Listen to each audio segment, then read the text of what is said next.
CMC, for the people, by the people, and to the people.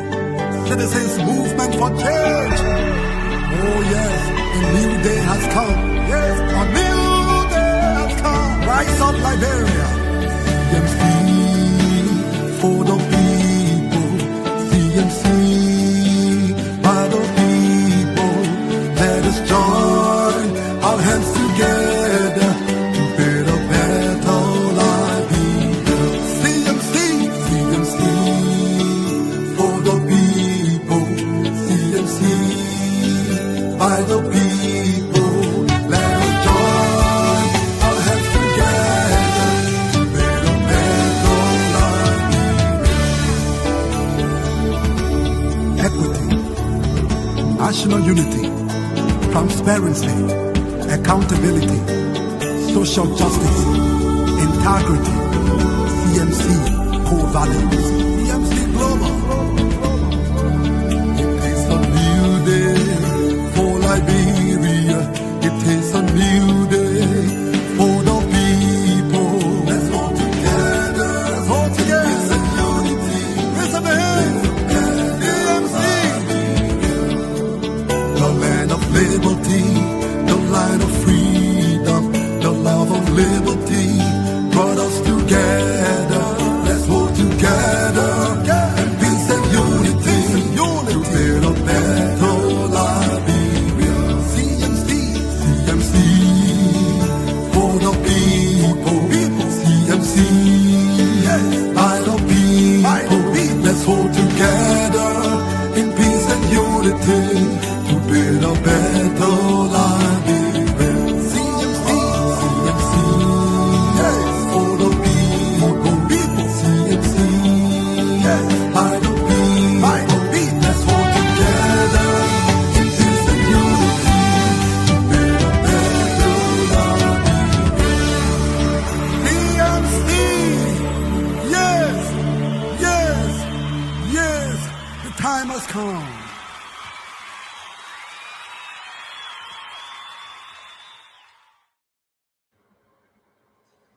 Well, we are here again, Mr. Namwe. Don't I remember? Don't I recognize you? I know, right? How you doing, Doc? How are you? I'm a bit tired today. I can tell. I can tell. Yeah. Yeah, So- you're working too hard, but it's good to see you. Yes, it's good to be here. Once I come from the school of thought that once you make a commitment to something, you give it your all. And I made my commitment to CMC and all of its trappings. And so I'm here, just like you. You made a commitment. and- Absolutely. The young people say your word is bond. That's right. My word is my word, right? Yeah. Yeah. But it's good to have you here. Uh-huh. Yes. Yeah. How's your day? How are you doing? How's Mika doing? It was good, long weekend. We had an MLK. I think you probably worked, but we were off. No, I was off too. I just went back to work today in Okay. terms of doing therapy. Okay. And then tomorrow I start academic work. Okay. So I'll be teaching Wednesday and Thursday this semester. Right. So I remember last year Thursday was bad day. your most busy day, so but first day at work, it's my wife, I never get used to the first day. I'm always on edge. I don't know why, but it takes me a while to settle in. But yes. So but but today got off pretty good, so thank God. So I think I'm already ready for the rest of the week, so it's good to be with you. Yes, so that just ties into a topic that I discussed today with the people that I worked with. I did some group work today, and we're talking about good anxiety. So you are describing to me that and the good anxiety happens to all of us. It's good for us to experience this anxiety because it makes us do things well. Yes, it makes you over prepare. That's right. That's right. So you're very confident. You go in there and you over prepare. Now there's a when the over anxiety goes to a threshold where you are so consumed by what you're doing, and it's interfering with you personally in your relationship, your friends, and you as a person, then that's a little bit, Then you're in the problem area. Yes. yes, yes, Yeah. yes. So yes, we all have anxiety. I have anxiety all the time, and as I've been teaching for 21 years, but and that's probably why I feel the way that I feel today. Tomorrow I'm going in, and so I um, can tell, but I'm almost certain your day will go get off well tomorrow. You will quickly slip into the routine. yeah, I'll take your word for it because you've been through it already. So Ishmael, I want to welcome you to the show. Ishmael Fofana is the Global Youth Chair. He's very valuable on this show because he presents a different perspective, the perspective of what the young people are thinking. It's not that Mr. Nangwe, I don't know what they're thinking. We have children who are young people, you Now know. let's admit it. Sometimes we miss some of the young people. I mean, sometimes I get clued in. I don't know about you, but sometimes there are things that we miss that are the noun things. Mhm. Sometimes we have to be educated on what these things mean. So don't worry about me. I'm with you. I'm glad we have Ansu. Ishmael here. That's right. To keep us in touch. That is so true. So that's why Ishmael, that's why you're here. So we'll just take a few minutes. You guys can tell us what's on your mind, what's going on with you, and then we can move on. I think I put a slight agenda in the chat room as to what we're going to be talking about today. We have a spirited show for you.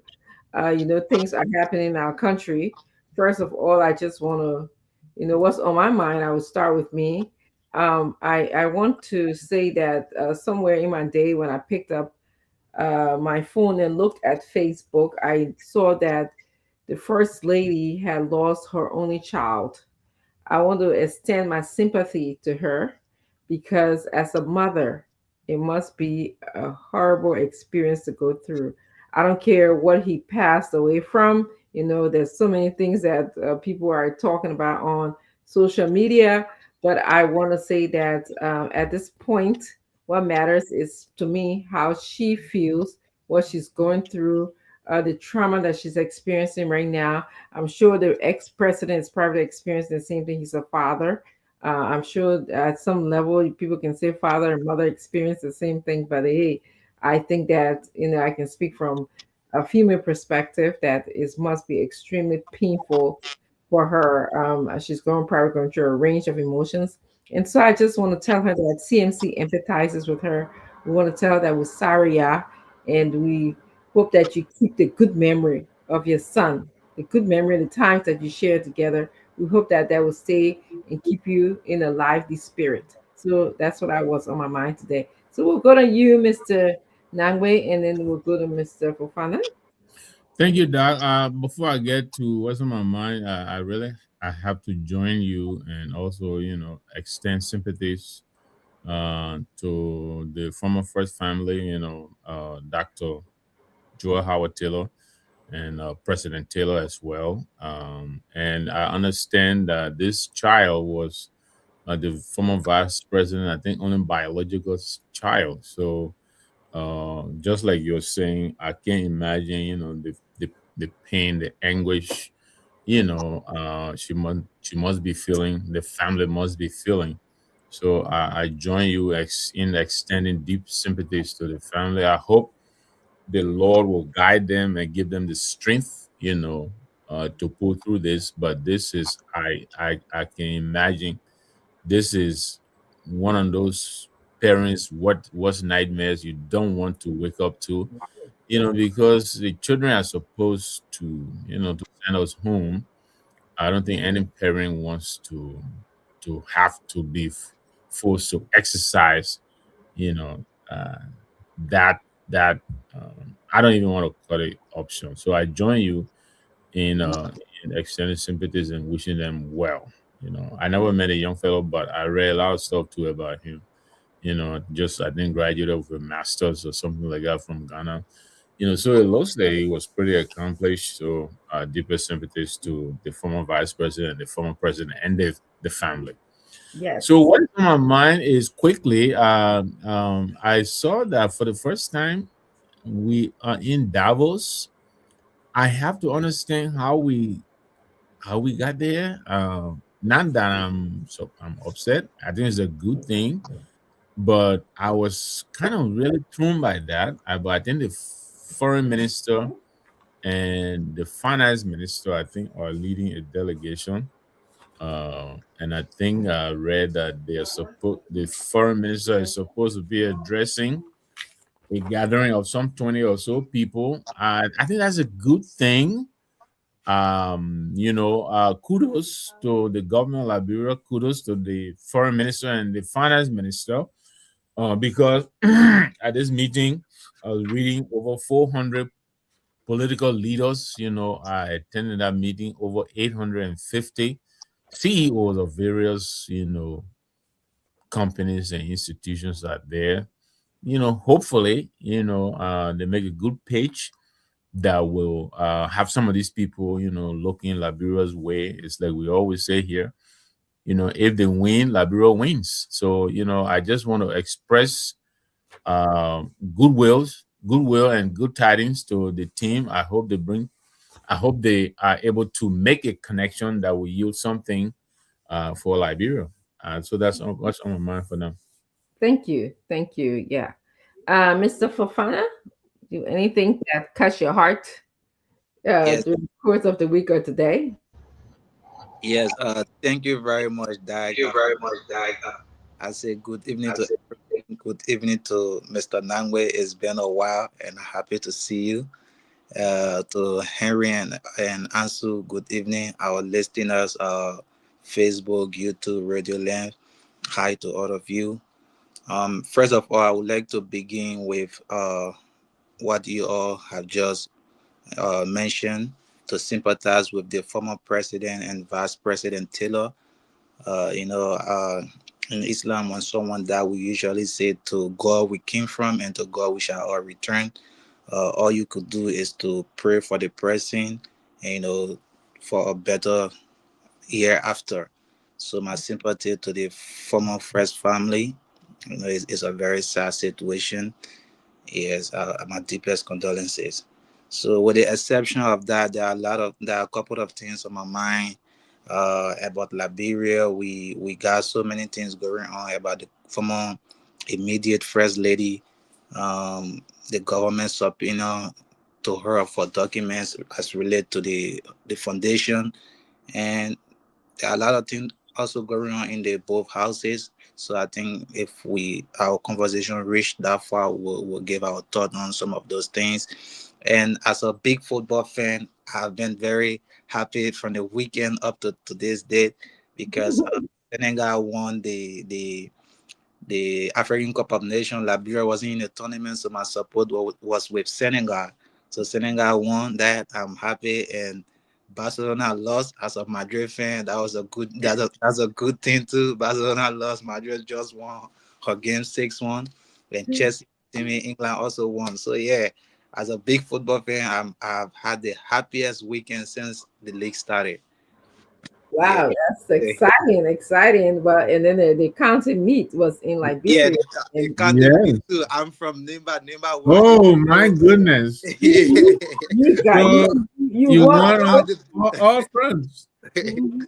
from all front, I'm telling you, Mr. Nangwe. So yeah, I've had the happiest weekend. No one vote me. I don't want vote me. Everybody, Nana. Yeah, yeah, good name by yes, yeah.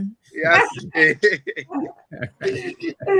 That's good. Well, Yeah. yes, I wanted to add that you sort of covered some of the topics that you talked about. We're going to be addressing those as we move on today. So I would just want to say hello to Anstu and Henry.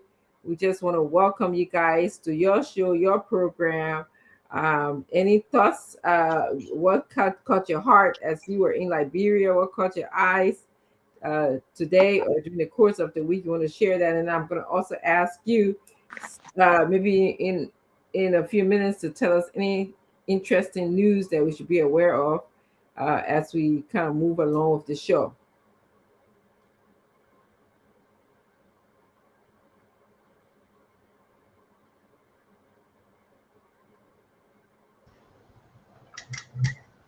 Thank you. Are you getting me? Yes, we are. Great to be on. Dr. Richardson, thank you so much. And let me say hats up to Mr. Namwe. Yeah, good to be on the show tonight. Uh, it's just a wonderful day, great day back home here. Like East Marcel, so many activities, so many things happening home. A lot of news back here in Liberia. Every time we wake up, there is a news from somewhere. So yeah, we are here tonight, and as we go through the show, we will also maybe provide information what's unfolding back here. So here we are. We are here and sitting pretty tight up to our usual 1:30 Liberia time. Great, great. Thank you. I just want to, if Henry has anything to add, Henry, you can do so. Otherwise, we'll move on. Okay, I guess we are. I don't see That any. if I may, Anzu, can you tell us congratulations? I saw you were all decked up, looking really Yes, kind of yes, please. suave and really nice. So the Pinsville Entertainment Award. Tell us a little bit. If that doesn't mind, No, you I don't know. mind at all. Yeah, Actually, I tell us a asked. little bit. What happened, man? Mhm. Yeah, thank you. Thanks, to Mr. Langway. So, it is a program we normally been hosted at the end of every year, where those that showcase their talent all throughout the year, those that made a huge contribution positively, whether if on the business end, if on the entertainment end, whether if on the spokes end. So at the end of the year, they sit it on you and they appreciate you. So we are in charge of that program. So I'm on board. I'm spearheading. I'm in charge of media and publicity and mobilization. So that's where we are playing there for the past 3 years. So this growing edition, it was the sixth edition, and in which people saw already at the Painesville City Hall. So it was a colorful event. It was wonderful, and those that deserve to be honored, they were honored indeed. And again, we wish for another great and wonderful year 2026. As I said, we do that at the end of every year or the beginning of a new year. Okay, great. Congratulations again. Sorry that I'm a Pinsville boy myself. The town hall area, that's my area. My wife and I, Dubo Road Junction, there where we were with two of our boys before we moved over. So congratulations. Again, like I said, I hope you have brought some photos, but I saw your You presentation, the hear way me, you guys? yeah, so you were really, you represented very well. Congratulations and thank you for doing that. Thank you, Yes, Doc. and yes, so many photos from that place. But it was just dropping in the in our chat room. People phone will get Oh, filled you for were all photo. decked out. We saw that. We saw you all decked out, and you represented CMC very well. Yes, yes, and I just why I told him, I told him I said at times go back, it's going to get more bigger because people there who once reside here in Painesville City, maybe now outside this country, they what Mr. Nangwe said, they will start making their contribution through where you have Mr. Nangwe will just look at the entire city and say, can we just somebody who maybe who play a major role in Painesville and just do on the wall for that person and just take an initiative. Like people say, oh, Mami Koto, can we do the Mami Koto award? Can we do the mayor of Painesville award? Just something we just do in the Painesville, in the city and say, that's my own area. I want to maybe sponsor doing the honorary program. So I told him as the times go back, it will get bigger and other people will come in. But it was wonderful that and Mr. Langway. It was great. It was a colorful program. It was huge turn up, and the guys were there with different the wearing the African, the European, the white, the culture, everybody that is playing. Yeah, the different clothes, man. Yeah. Well, congratulations. That's great. Thank you. I don't know if Henry has anything to add. If you can, Henry, if you're listening, can you do you want to come on, or do we need to bring you on? What did he say? I can't. We can't hear you, Henry. I think he's still setting up. Oh, okay. So he's fine. So oh yes, Henry's here. Okay, Henry. You want to add anything? How are you doing? Oh, so Yeah, he's that traveling. let me say thank you. Let me say many thanks to the team. And then let me say, Mr. Nangwe, good to see you back in America. Yeah. I get It you was one it time was in the it, studio, or it you was are like, nice meeting you guys, oh, man. Henry and Andrew. I said that yesterday, but let me say it again. It was really great meeting you guys. I'm glad Jerome and I were able to come to the studio, and thank you very much for the accommodation. And Doug, I don't know if you've seen them. These guys, they look little when they're sitting down, but these are big boy, not fat, but I mean big boy. Henry is, I think Henry and Andrew, they probably Oh, 6 feet tall guys. Yes. wow. Oh yeah, they were towering over us, Jerome and I, but nice guys. They accommodated us. So thank you very much again, Henry and Sue. Maya is on the other side. Also Toby, Uh-huh. and the guy at the entrance, I think his name is Wright or something like that. So, but thank you Okay. guys very much. Back to you, Henry. Great, great. thank you so much. That's really great. So again, yeah. So what really caught my attention when it comes to the weekend activities, it has to do with the county meet. To be very honest, it caught my attention. I saw the unity.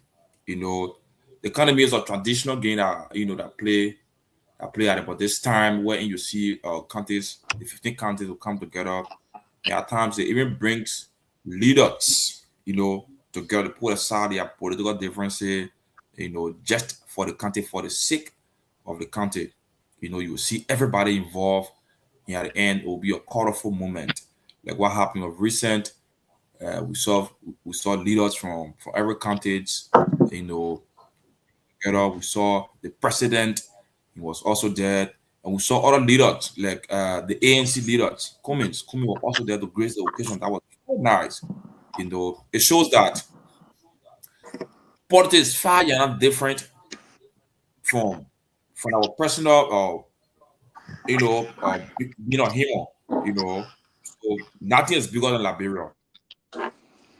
Liberia is all that we, So I would like to say many thanks to all of the leaders for coming together, for putting aside the political differences, so the country could grow on a smooth path, that it was successful, it came to an end, and then at the end of it, we all together winner. That was very good for Liberia. If Liberia can do this at many times, it shows that the unity will stay among us. Yes, that what really caught my attention over the weekend. And successfully, Nima County was able to carry the continent. And our PL represented Nima, even though he was not in country. He's from Nima County, most specifically District 7. And the legs of the Director General, like Bedete, were also involved, he was involved with everything. I mean, just everything, the excitement. And luckily for Lofa, the county I represent, were able to carry the basketball, the basketball tournament were all to, we carry it. That was very, very, it was nice of me, even though we're not able to form part of the ball game on the field because of, other differences, other stuff, other issues, but we're able to be the winner of the basketball game, taking the score up to 96-95. Lofa, come on. You couldn't just miss seeing that game. It was very competitive, It was very very close. nice. Yes, Lofa was left with like, let me see, the entire game left with 5 seconds. And then Nima was in the lead, 95, and then Lofa had 94. 5 seconds left in the game. And then Nima had a free throw. So it is like a penalty in a basketball game. So Nima got a shot, and then they missed the other one. So as soon as the message script, it was a return for Lofa. We had two men on offense, and then Nima had just one person on defense. So luckily for us, we made a basket, kicking us straight to 96, and then it stayed to the 95 because they got a one shot on the free throw. And then we're left with 0.9 seconds for the entire game to finish. So the fans couldn't just wait, they start to celebrate up and down, up and down. And then they got to clear the court, came back again, and at the end, the fight all the win. So it was very good for me, even though we're down the field, but that was nice. It brought a lot of excitement to me. The excitement was actually too much for me. But again, I would say many thanks to all the leaders from the 15 countries, for coming together to support their team, the players, the fans. That was very nice. It was very, very nice. And, until the climax to Nima could carry. So very shortly, apparently we'll be going Nima to go and celebrate with them. So me, I'm like from Lofa and from Nima. Yes, because I got a PO coming from Nima, so I got attachment with Nima already. Thank you. Thank you, guys. It's always great having you guys on the show. You add a different perspective in our conversation. I just want to welcome all of those who are listening to us, those of you who follow us often. We appreciate you and continue to share the show. I'm not in your chat room. You may be here. I may be your friend, but may not be a friend to all of your friends. So let's go ahead, share the show. The more you share the show, the better it is in terms of us disseminating the information to Liberian people. We have a great topic as usual here tonight, and we'll be discussing this. I'm just going to take this time to welcome some of our viewers and who names are listed here who are also commenting, and then we'll go into our topics. Fomba Okay Na is here. He said he's watching from Guinea, Liberia, town, Kruma Clan, Tewa District, Grand Kibon, Tewa, I know where that is. District, Grand Kibon County. Klita is here. We were trying to figure out how to pronounce your last name, and I'm not going to push it up. So we'll just go by calling you Klita. Klita is always here. She's very consistent and watch us regularly. So thank you for joining us. We appreciate you. Lasso Kroma is also he is here. Lasso, your peer was talking about you. He said if I had 10 Lasso Kromas, I would be able to be a better lead. Well, he is a better leader, but he said you will do well, exceedingly well, if he had about 10. And I can see that. I see you informing us about everything about CMC. Continue the passion and keep that burning, Lasso. Klita again, she says, good evening, Mr. Namwe and my powerful chair lady, Dr. Richardson.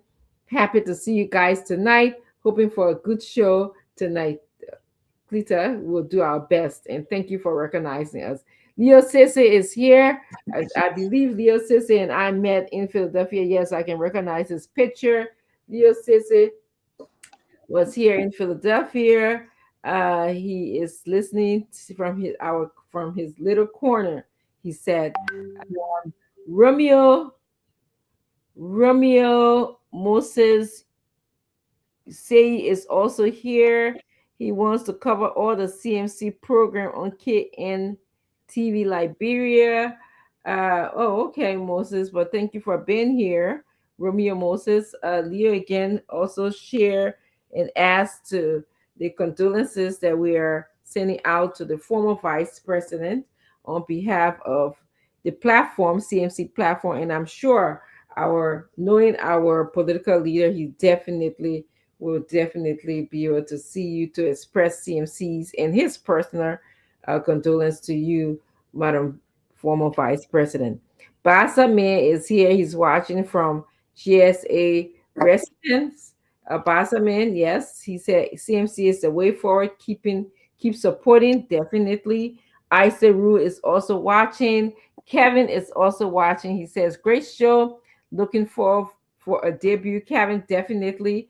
Mr. Name told me a lot about you, how you travel with Mr. Tillman. He got to meet you. So we want to hear from the young people, be able to have you guys present. It is for all of us. So pretty soon I'll be speaking to you about the various topics that you can come and present here. Um, Yukarim Mustafa Kazulu is also here. He's following closely from Rara Sport. Kidma, I tell you, Kidma in the house today. Hey, I'm happy. I'm all happy about that.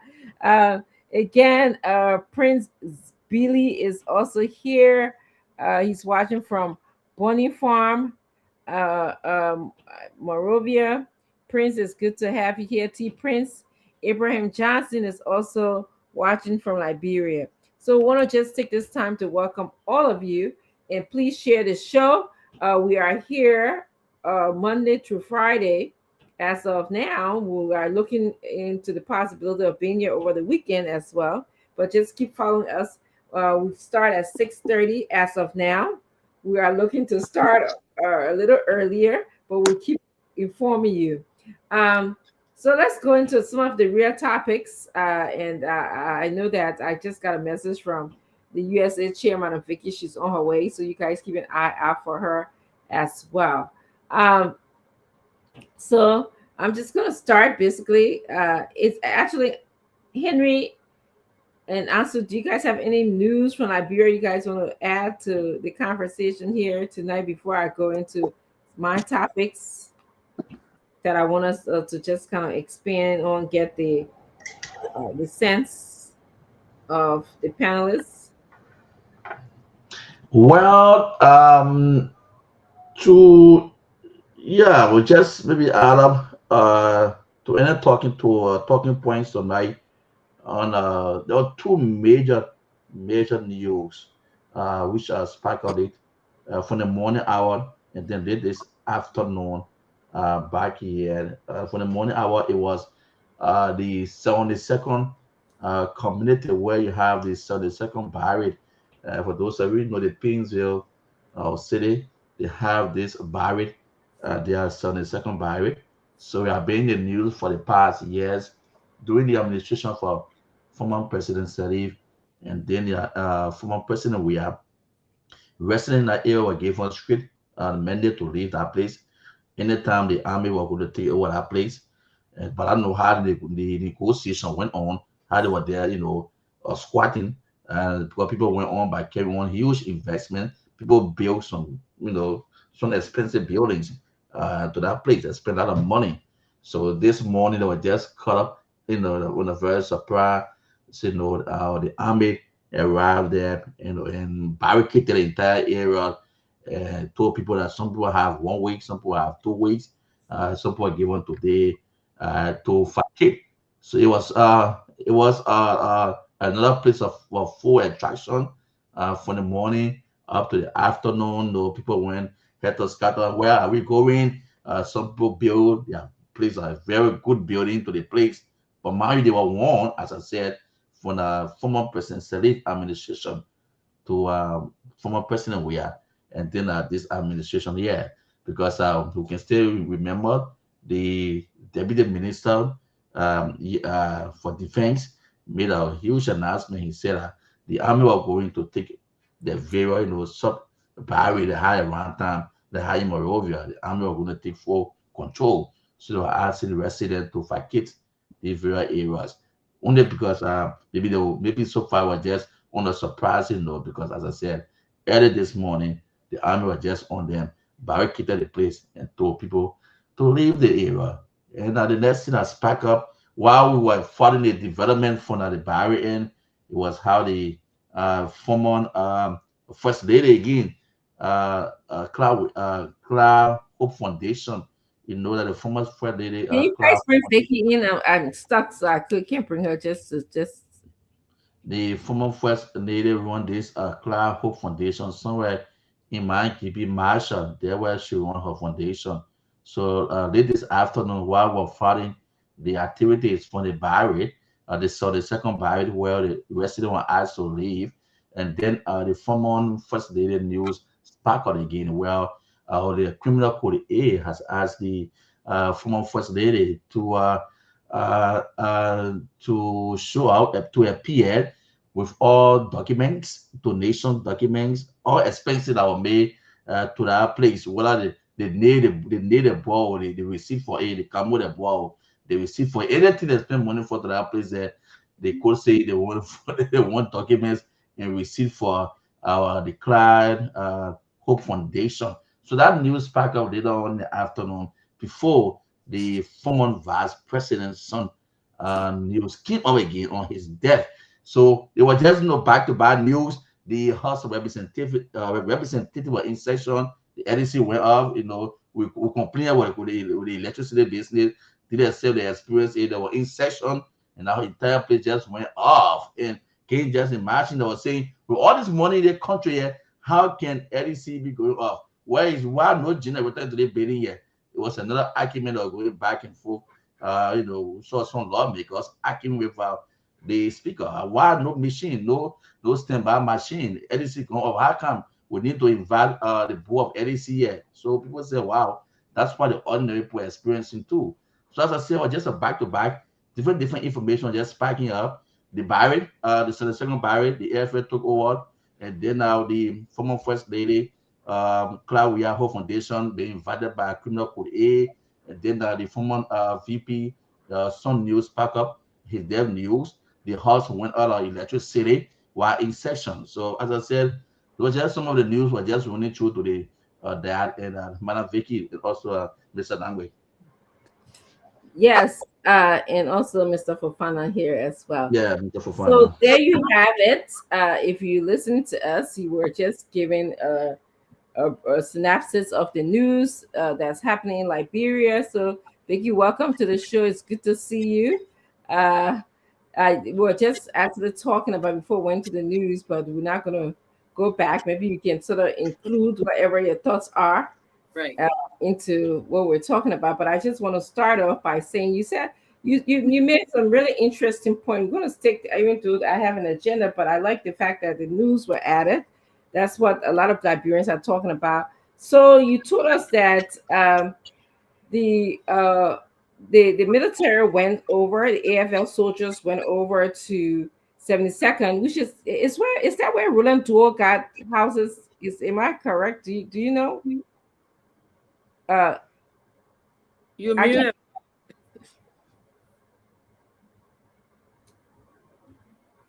And so you muted. Yeah, does he have few? That is just right after the Roland Duo estate. Okay, Yeah, that's exactly. I was just trying to get a visual on where that place is because it doesn't look like a barrack anymore. It looks like homes where people are staying, and so the AFL gives strict mandate. There was a strict mandate for people who are living in the vicinity to move. And if it is government property, such as in recent times, we heard that they give mandate for people to leave the Hotel Africa area. I got no problems with that. Development in our country has to occur.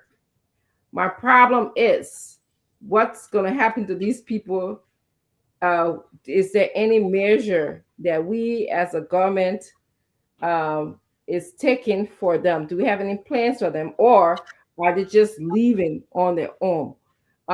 Do we think as a government that we should have plans for them or not? Or were they told before for years, umpteen years, they've been telling them?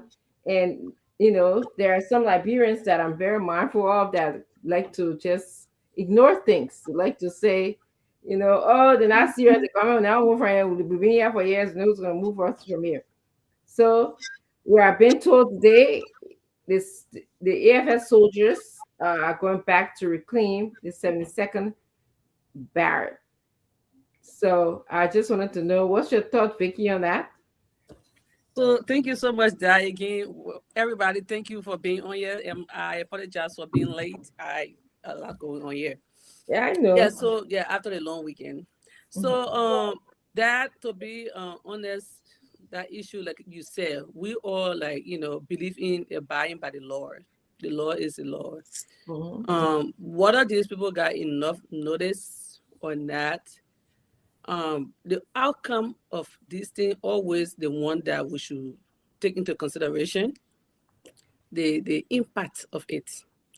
So we have a government we still discussing a budget that doesn't apply to everybody or to, or significance, aspect of Liberia. And then, like I said, I usually say, before you do something, there should be a plan put in place for it.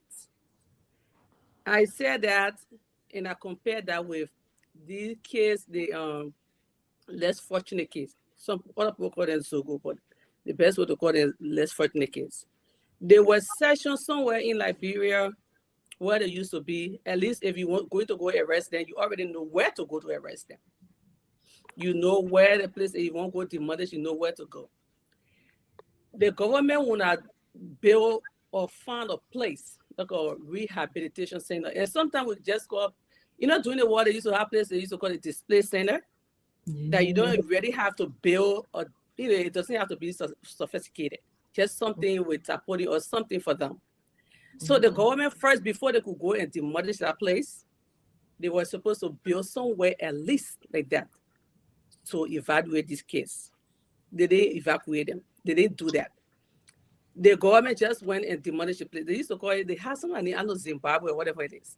And then now when they did that, the kids kind of, they're everywhere in the streets. It just got way worse. Now they started going to Center Street, busting people void, which is a disrespect to the dead. They go on the market table, sleeping there because the place they were session was demolished. Same thing with this situation. If you have a plan to develop, that's a very brilliant plan.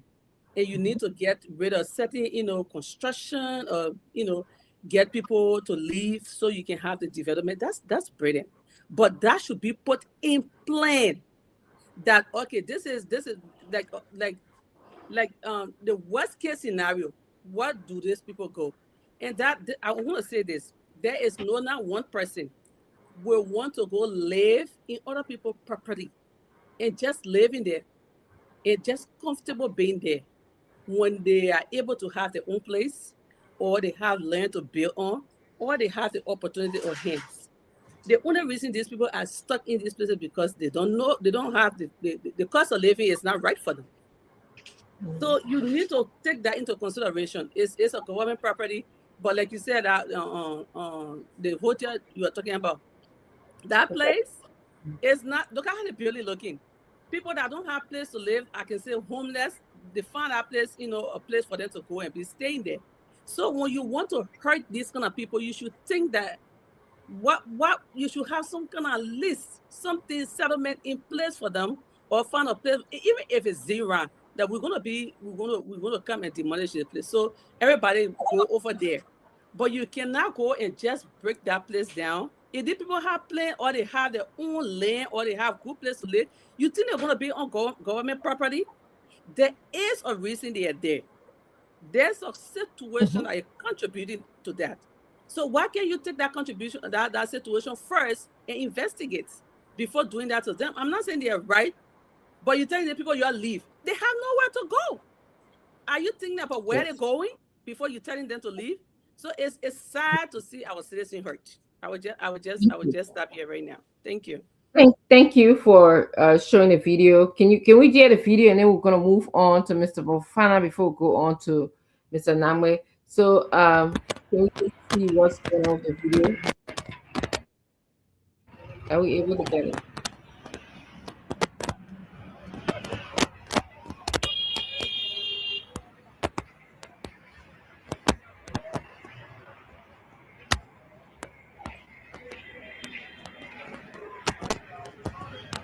It looks like we having a problem.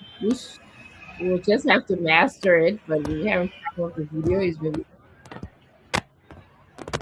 that is the area. If you can, yes, thank you. Henry, Okay, folks, to our viewers, to all of us. Folks, I like to say good evening, good afternoon, good morning, as per your location, to where you are watching this live broadcast from. My name is Alison Smo, and this is Today Liberia Television. and I'm currently live at the 72nd. So early this morning, this place was barricaded by AFL personnel, and even up to now, as you see, barbed wire. They are placed barbed wire everywhere now, and this is the old barrack, 72nd barrack here. The barrack you've been hearing about in 72nd. If you hear somebody talking about I'm going 72nd barrack, 72nd barrack. So AFL field group of AFL personnel are claiming that this is their property and they need their property for now, and they won't want to see people squatting on their property any longer. They want to claim their property, specifically the land. You see, this is the demarcation here. This is where you find the demarcation. You see the barbed wire from the mirror hitting the wall, and they use the sound at the front of that house. You see there, barricading the entire community. But up to now, they are yet to free out their property. So they are here to claim their property all by themselves.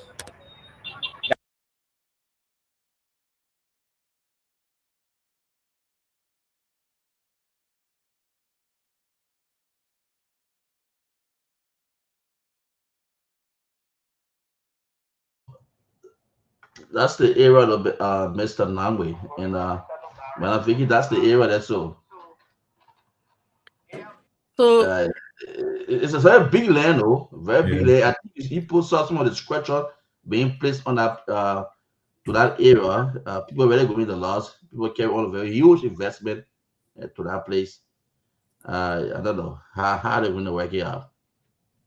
So, sorry, I know other people will have the chance, but I just wanted to say, somebody said in the comment section that can somebody build on a government property in America, the law is the law. And before I spoke, I said the same thing, that we cannot violate the law. But let me give you a short experience that I have, my personal experience with that.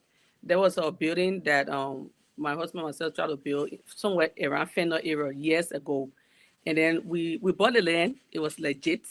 It was, you know how they would tell you take care to Lens of Mine? It went to Lens of Mine. It was in the ICA. We have all the documentation. And after that, maybe 7 months, we have gone at window level with our construction. There came something like, oh, the place they say is a government property, it's a university. So everybody that built there, some people build austere building, some people, build this, and they're going to demolish the place. And they actually went, they said, oh, when they do that, they're going to settle you guys because my thing is, it's a government land. How the ICA was not able to detect that? How lens of mine, how the lens of mine, they know that it was government property when all the document, all the process was going on. You went to the ICA. Oh, you have to put it and take it to the lens of mine. It has to be in the ICA so that nobody will claim it. So that process, what is it for them? So there's no system that will show that this land is for somebody. It, what are they doing? Is there anything that will show that this land is for somebody by putting the ACA? Or what's the access? Answer, talk to me. You guys are over there. What's the point? What's the significance of taking these land deeds to the lands of mine to put your land in the ICA so that somebody will not claim it? The government is somebody too. So how did that happen? And then there was nothing came from there. They said it was a government property for length of month. They didn't detect it when we were doing the registration. So how fair is really that? That's the thing. The people that over there, that said over there, they did, because I have the experience. Half of them didn't know it was government property. It was pretty much half land, this land sold to them, and they were comfortable. They wanted to build their stuff there. So there was nothing to detect. that it was government land until now. Thank you. I just wanted to add that piece. Yeah. Thank you, Vicky. And you make some really great points, Vicky. Something that I try not to do, and I see some people like to do it, is to me, I think it almost like comparing apple and oranges, comparing the great United States, the greatest superpower in the world, okay, with Liberia, who is barely making it thrive and who is barely even following the law. So people tend to want to do that. Um, yes, we can model United States. We're model out of, well, we're in quotation, we're constitutionally, we're kind of model after the United States and stuff like that, but we didn't follow, or didn't, so many things happen. But needless to say, I want to just say that, I try not to do that. You make some really great points. And I think I'm going to come back to Ishmael, Mr. Fofana, and then we'll go to Mr. Nangwe. Ishmael, looking at this property at 72nd, how did these people, do you think it's important to consider how did those people get there as we speak about the development trajectory, the path of our country? Is how did people just get there? How did people just go sit into other people's land and all of that stuff, which is very consistent with what is happening in the country that we have to address? But do you want to speak about that, and how do you think that we should manage this right now? Is the AFL on the right path of just coming in there, barricading the place with, I guess, barbed wire, and telling them, giving them an ultimatum as to when to leave? Is that the right path? Does that help our country? Yes, thank you very much, Dak. You asked a very powerful question, and I think that's the question the government should be able to answer if they are truly trying to solve this problem. Because how do they get there? If you can figure that out and see how you can provide solution to that, that should be the beginning. However, let me begin by recognizing that it's always a problem. This for the Liberian people, that is always a problem to build on government property or to use abandoned government building, because in the future it's not safe for you and the government is going to come for you. But also the reality is, at the end of the day, this is a systematic failure. It's a systematic failure in the sense that the government is not protecting property that they may need to use in the future. Like the video that was just played, if you look at that video, you can see how abandoned that building has been, from the walls, from the grass and all that. You can see it. But now they're trying to barricade the building with barbed wire because they want to stop people from going there. And that's not a solution. The solution is take care of the building or do something with the building that will prevent people from entering in the first place before even trying to get rid of them. So with that note, I would agree with our USA chair, Madam Zulu, that yes, when the before there's not only this government, but that's the problem with our country. Before any government try to, take those kind of decision, you should already figure out what you are trying to do, or what is your purpose for the people that you are trying to evict, because we have experienced this in, doing Mirror, during the past region of Madam Ellen, when Mirror used to pass around, going to slum community. What the government is the government ready to do anything in the slum community? Go as far as Lockington, West Point, Nukutan, destroying people property, Zinran causing fire and all that. But you don't even have no plan to where you are going to carry those people, and you destroy their homes. That's Zinran hosting more than 10 people. It's protecting them from the rainfall, from the sunshine. When you destroying those things, saying that the government is coming, and it's been over decades, some of those places still say, they are in the same condition, no progress, and nothing. So yes, it's not a good thing for we the citizens to be building on government property, but to prevent that, the government should put in system that can give better understanding on how those things work and how they can protect people that are homeless, and because at the end of the day, when you take those people from those homes and you don't take them somewhere safe, they come on the street, they become people that we refer to as zogos, and then we complain with them. So you can be creating, acting like you're solving problem by creating another problem. Yeah, so I think it's a systematic failure. The government have to fight it from a systematic point of view, not just evicting people. So to do that, I think they should answer your question. They should be the better person to answer the question that you asked. That how did the people get there? If you know how they get there, then prevent that hole, and then try to do other things that are important. Thank you. You mute there. Yes, I was saying that we have determined that this is a matter of law and humanity. We are calling for the Liberian people to respect the law and to respect different policies relating to land. But we are also calling that these people should be treated humanely. So how can we combine the two and come up with a win-win situation? Do you care to maybe speculate on that or have some thoughts on that? I know that it's not an easy problem to solve. Yeah. Well, let me welcome Vicky to that join you. Vicky, it's good to see you back. I honestly I don't really have an answer for this. It's a pretty delicate matter. I agree with Ishmael. I think this is a system failure. Taking into consideration Vicky's own personal story, and these are the kind of stories we hear all the time.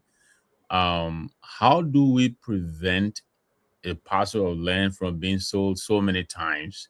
By sometimes people who have absolutely no connection to the place at all, and yet they will pose as the owners of the place and sell the land. I think if we had a system in place, I mean, in other parts, I know that I think you say we shouldn't compare to the USA. I agree, but in other parts, even if it is not a digital map, but there is some kind of map on the wall that the township commissioner's office possesses, where even they just put red dots to represent areas that have been sold. They mark them off, and so if you go and try to claim a particular spot, they go to the map and they tell you no, that place is already, yeah, you cannot buy that place again.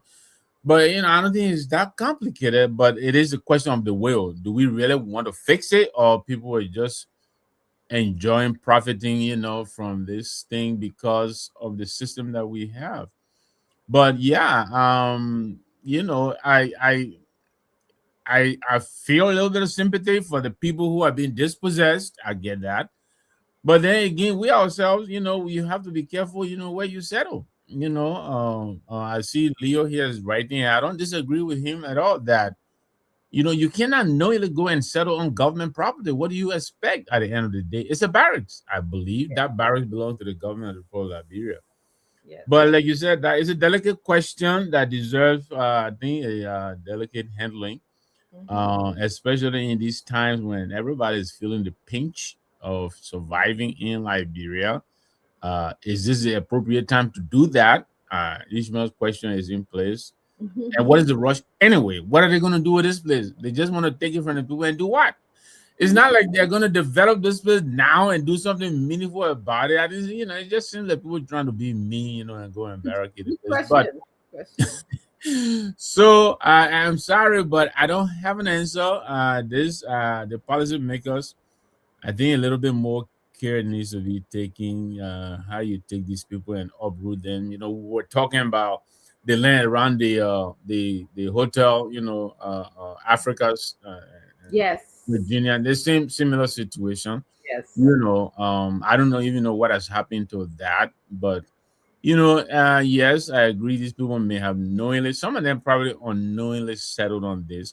You got to find a way to make them whole a little bit. Make a little offer to the people, and then help them relocate. I mean, that's probably how I would have recommended for it to be handled. Yes, definitely. Yeah. When I meant we can't compare apple and oranges, I wasn't talking about some of the systemic issue like having a map. I often recommend, if I was in President Joseph Boca's shoes, I would have a map of all hospitals, map of roads, map of schools, map of infrastructures in the country, that just so I can, when I call these ministers in my office, I want to say, let's look at a map. I want to have Yeah, specific things to be more yeah. because that's where we are right now. So I It want, can be but that I complicated. it can't be so. But yes, I don't know the answer. This is something that require brainstorming. you know it requires a lot of asking of how many people are there in the first place, uh if how much would it cost to relocate those people that are there. Do those people knowingly or intentionally just go to squat on government property? I know we have to realize, to me, and to me it feels like many of this are the effects of the Civil War. That's That's right. what I, yes, that's what I wanted to think. And you guys, and so some of these, it's been years after the Civil War. So some of the people these were kids, they just found themselves there growing up. Somebody left the land, their mind and power living there or whatever. So they just continue Exactly. to live. So those kind of questions, those kind of humanitarian questions that I'd like to know. Are there other places in Liberia? So there's so many things I think that we can, that could make this an amicable situation or win-win situation for all. But any final thoughts on this situation before we? I'll just give the personal experience real quickly. Yes, It's a little yes, bit and close then to we'll what go Vicky said. to Fufana, and then we'll go to Okay, Sandolo. all right. Go No, ahead, no, Miss. no, no, go, no, go. You Oh, give yours. okay. Yeah, I'll be quick. Let me tell you, in April Hmm. of last year, my wife and I were on a ULA delegation, and the union is building a multi-purpose building in Liberia, and so we went, took some goodies, took a pickup full of goodies. All this time we're thinking the spot is in a different township, and so we're meeting with a commissioner. He doesn't tell us, so we deliver all the goodies, and then as we're driving up, somebody tells us, "Look, the place you guys are building is in a different township." Oh, Yes, and we couldn't go back. I'm sorry, laughing We because couldn't. that's what. It's funny. He never told us. He called his people. We sat down. We made a presentation. And we told him where we were, where the building was. He didn't say, "Okay, well, it's not in my township. Thank you very much, but you need to go and see that guy." Well, no, he took. So my wife said, "You don't call the name. I will not call the name." But that is what happened to us. So we end up gifting twice, and we're talking about the system. People take advantage of. You So, think if we had a map, we wouldn't have probably knew where to go. well, not only you, but the person who you were speaking to, who was in charge of the town or in Zumi, they were Exactly. in the power of authority to tell you guys, They should have. you know, Should have told us. ladies and gentlemen, this is out of my area, It is out but of my area. Thank you very that, much. But no. so the mindset. You see the kind of things that can happen in our country. So before we start, and like Leo, thank you for making the show hot and conversing with us here. Leo's in the commentator section. Yes. But and I just wanted to add that when CNC wins, we're not just going to take these problems lightly. We know that Liberia is a complex country, and we want, like, as we're doing now, all of us on this platform can attest, we don't sleep. This is like a second, third job for us. Okay, so it's a matter of brainstorming. Yes, I agree. Some people like to move, and some people will be stubborn and they'll not like to move, and that's where we'll have to have conversations and tell them what it is that we need to do. So I'm not saying that CMC will not always also get it perfectly, but I think we'll do a great job in terms of implementing Constitution and humanity. It has to be implemented, and we have to be mindful about our And culture planning too. ahead. And planning Yes, ahead. Yes. yes, plan A, B, C, D. You know, and something that we don't do well in our country as well, Vicky. You hit the mark right. Yes, go ahead, Mr. Fafana. Sorry, you wanted to say something. Yes, at the end of your previous statement, you talk about how it could be the consequence of the civil war. And I just want to add that in as much as we are trying to make the Liberian people conscious that yes, you should take into before you uh settle somewhere, you should take into consideration who owns the property and being the legal owner of the property and all that. But the government the government also will always take hundred almost lot of the blame because the government over time have been very reckless. Let me give you some examples. The government have been reckless in the sense that they don't protect their property. For instance, opposite the central bank, there is this tall building over there. I don't know the building name. That building has been over there. No, I don't. Nothing You goes. know EJ Raw building? I guess so. I think so. Where That's they be hanging all the it. clothes and Right yeah. opposite. I think that EJ is a nice building. I where the people that used to Nice. party. I look at that building and say, you do that the way people can look at Central Bank, you can make that building to something nice. But they Yeah. abandoning those places until people start to move in there and do different stuff. That's one example. Another example is the old education ministry where people sell underage. Yes, underneath it. What That's it been got? What it called? yeah, World Trade Center. right. That's got market center and it's in the middle of the city. So if the government can take care of that, then what about places that are in the slums? So these are examples. Another example is Duko. I was a high school student in Liberia. Duko is a place that a lot of young students go. Some people go there with good intention, but some students goes over there. They just do a lot of different stuff that are not comfortable for a student to do. So until the government should be serious and intentional.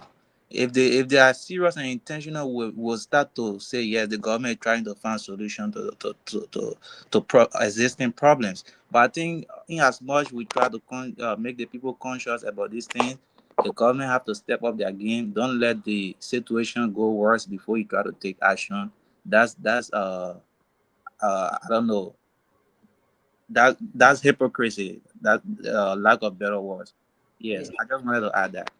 Thank you. You know, Thank you. sometimes I did myself on these things, Doc, but Ishmael, he's a younger fellow. He probably doesn't remember what the Dugo Palace used to be. That place used to be the place to go and hang out. You know, I mean, Everybody talks about that. you My just mom can be talk way about back, that.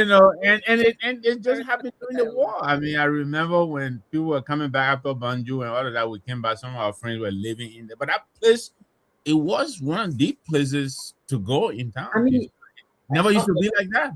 yeah, unfortunately, I live outside of Monrovia, so I didn't get to experience that, Mr. Nangwe. But Go there, when you go there right now, that's where upcoming musicians go there. They either they go and screen their music videos. Some people, children smoking weeds over there, and all that. So but So I have seen the building structure, and it's a beautiful. I picture it, and I've seen pictures when it was in its yeah, heyday. and the Yeah. location too. The Yes. location. the location is very Yeah, nice. Right? overlooking the whole city. Yes. Because you could beautify that place from that place all the way to Rival Hook. I think it's Rival Hook right down the street there where they have the waterfall and the big black. You can beautify those places and make it a tourism site. There are a lot of things the government can do, but they will Yeah. abandon it and let the people take over the place and try to act like. So it's very sad. That that was the question I was going to ask. I mean, those places you can still renovate these places, right? You Yeah, could, Vicky, Transform or and transform it. yeah, you could give those places to private management. You could lease those places, and you'll be shocked what private money can do with those kind of places. You know, and Right. one thing too, I'm sorry. One thing too, you don't even have to spend a lot of money to renovate those places because if you are going to make a historical site, all you need is a better coordination, and everything can be constant because you have those, doing World War II more, the kind of thing people used to use to, The Kenna? yeah, The you have Kenna. those there and so different Yes, different I've seen. I yeah, actually do have that on the yeah, site. I've right. seen And it. yeah. then Got big site, imagine JJ Robber over there. Yes. Have some beautiful stuff. imagine spray out at 10 million. Yeah, that 10 minute I use at Those FOIA. places. The 10 minute I use Was at that this. conference center? Well, some people, yeah, some people say it was 6 million. Some people say it's 10 million. But imagine if I you will could be Is just, it asking at for a six? 10 Is it million. at 6 million? yeah, They play where the fight the smoke can come from. for her to be That's there. I true. will I continue to agree. send video. I agree you, Vicky. I agree. And that to tell you the truth, I've never been so obsessed and mad about a situation than that thing. Oh, that thing made me too mad when I think Yeah. about it. But yes, any other thoughts before we move on to our second pressing topic? And it's something that was talked about all day today in Liberia on the news. So and it's involving the first lady, the former first lady of Liberia, Claudia Foundation. Okay, so you guys recall that during the presidency of Mr. Weah, there was 700,000, I think, that was inserted in our budget. If I can recall correctly, I wrote it down somewhere. That was inserted in our budget, and for the first time, we saw money in the budget for a first lady. And then we heard, that Madam Claudia, the former first lady, was building a school in my Gibi area for children. And I think her thoughts were in the right direction. I saw, I was on another platform where they showed videos of the children, very little and cute, and just presentable. And she was kind of having an institution where everything were provided for those kids. But in recent days, the asset recovery team in Liberia that was established by President Joseph Yuma Boakai is saying to us that they believe that Madam Claire Weah engaged in fraudulent behavior, such as, receiving money from the government and money on behalf of the Liberian people to do her work, and that was not reported or documented by her. Madam Claria, in her conversations recently, when the arrest Arab, the asset recovery team first came out, they said, when they first called her in, she said her husband Her husband, the former President George Weah, was very popular and had a lot of excellent and great friends. And she was very blessed and happy that afforded her the ability and the platform to raise money to create this wonderful place for children. And so she wasn't. It to me, it didn't appear from watching her speak that she was concerned. But today they're asking. I don't remember the court exactly. The court, I think it was criminal court A, is asking her to appear with documents. Some people are calling this a witch hunt. Other people are saying this is, the law is the law. So I just want to know, and I'm going to go to you, Vicky, again, to get your thoughts on this, and then we'll go to Mr. Namwe, and then we'll come back to Mr. Fofana. What are you thinking? Is this witch Yeah, hunt so or the law is the law? so again, I thank you so much for the topic or the issue. But we can't say anything like that. The witch hunt or the law is the law when she has not been investigated. So they're saying that it's something that is accusation right now. They're accusing her of doing something. If these people have enough proof that she actually did that, take her to the court of law, and they'll go and prove it that it didn't happen. But one thing I want to say is that people need to be careful. People can be working in government. Let me just start with Claudia. She's a very smart female. She knows what to do. I've been noticing her, or from my observation about her, she's somebody that will keep her focus no matter what. You know, doing her husband administration, a lot went on, including social media. He did this, he did that, and all of that. That has to do with, that could even break her marriage. She got hair on her shoulder. She's a very smart person.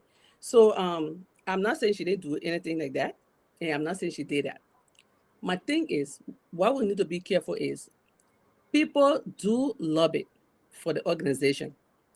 And when you lobby, a lot of lobbyists, when they lobby, especially when it's for 5013C, nonprofit organization, anything that you lobby for, and you raise funds for, and that fund is made available by law, legitimately, you have to apply that funds to whatsoever you love it for.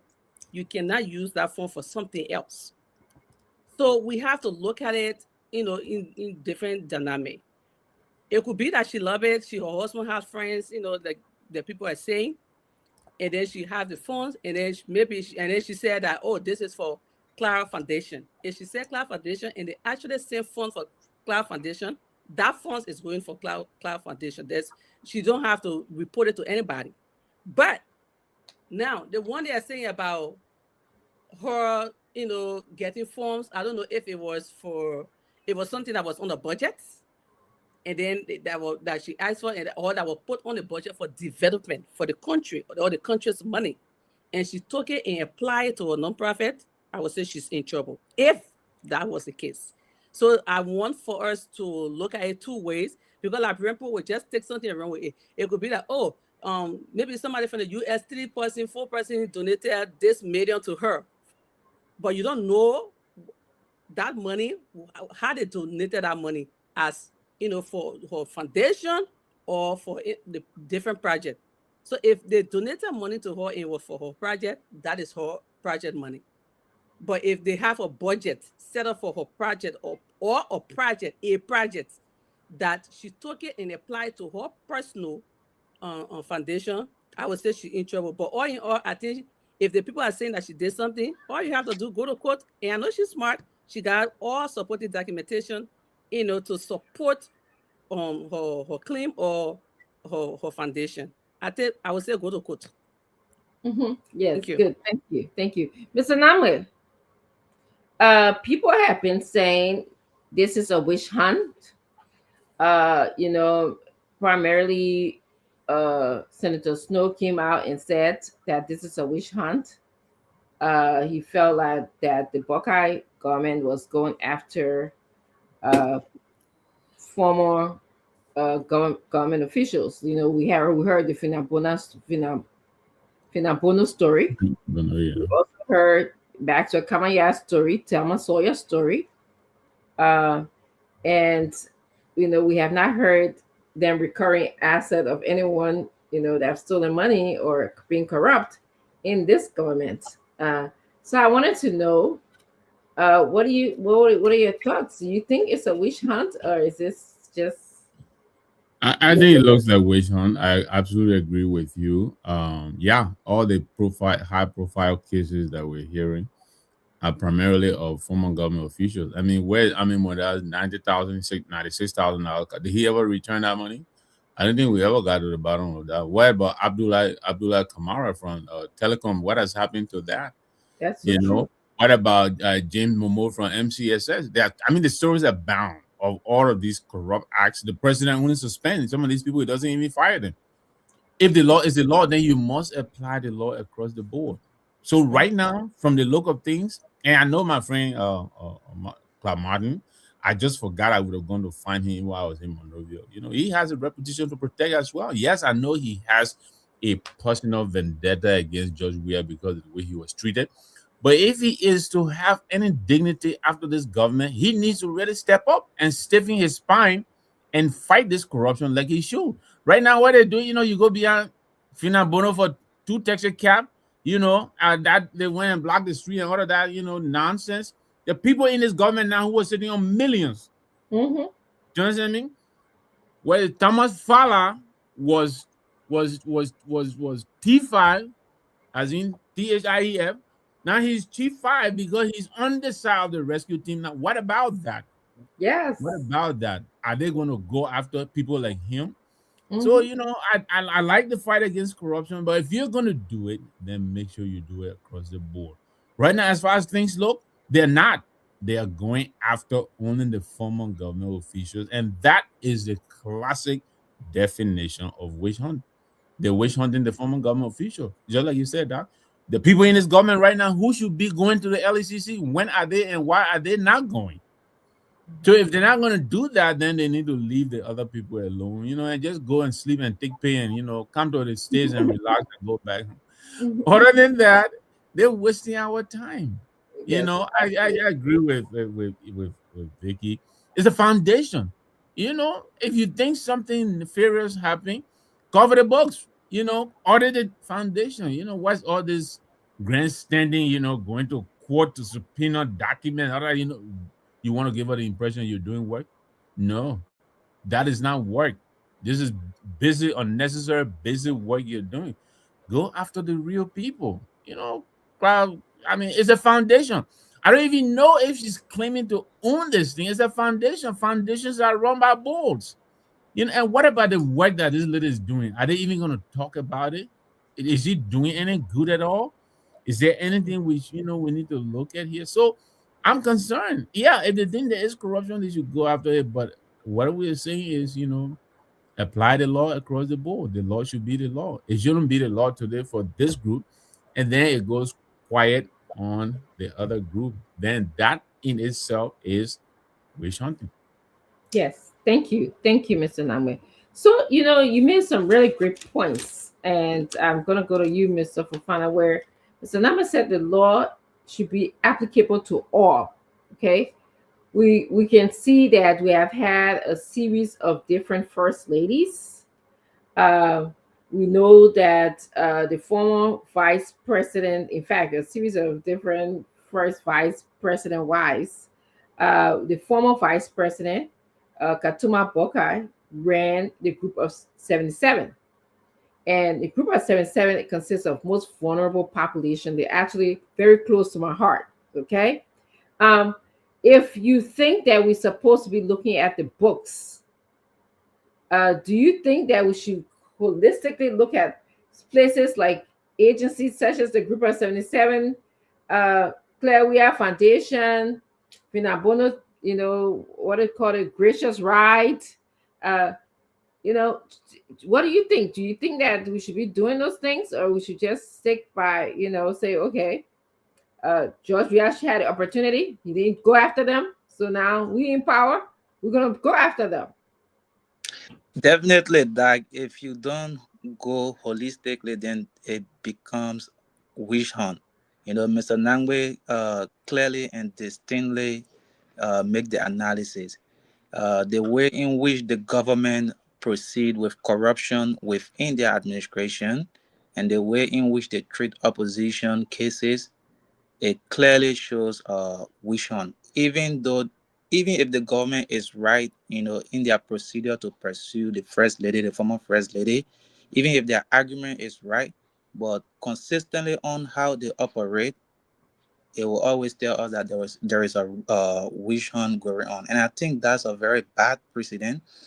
This government is have served a lot of president in this country, and they are all bad president, and we it's something that they need to shy away from, for the future of our country.